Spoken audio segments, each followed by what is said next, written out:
Hi friends, இன்றைக்கி lunch box recipe பார்த்திங்கன்னா முட்டைக்கோசு சாதம். அதாவது இந்த பர்பிள் கலர் முட்டைக்கோசுனால் என் பையனுக்கு ரொம்ப பிடிக்கும். அதனால் எப்பவும் போல் நம்ம முட்டைக்கோசு எப்படி பொரியல் பண்ணுவோமோ அதே மாதிரி கடுகு, உளுத்தம் பருப்பு, பச்சை மிளகாய், கொஞ்சம் வெங்காயம் இதெல்லாம் போட்டு நல்லா அந்த முட்டைக்கோசையும் சேர்த்து வணக்கி விட்டுட்டு அதில் சாதத்தை சேர்த்து கலரணுன்னா ரொம்பவே டேஸ்ட் நல்லாயிருக்கும். குட்டீஸ் ரொம்பவே விரும்பி சாப்பிடுவாங்க. அடுத்து மார்னிங் டிஃபன் பார்த்திங்கன்னா சாமை தயிர் சாதமும் அதுக்கு கத்திரிக்காய் கூட்டும்.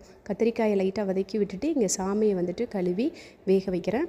சாமை பார்த்திங்கன்னா 1 டம்ளர் வச்சோம் அப்படின்னா 4 பேர் சாப்பிட்றதுக்கு கரெக்டாக இருக்கும். நல்லா கழுவிட்டு 1 டம்ளர் சாமைக்கு 3 டம்ளர் தண்ணி சேர்த்து 4 விசில் விட்டோன்னா அழகாக வெந்து ரெடி ஆகிடும்.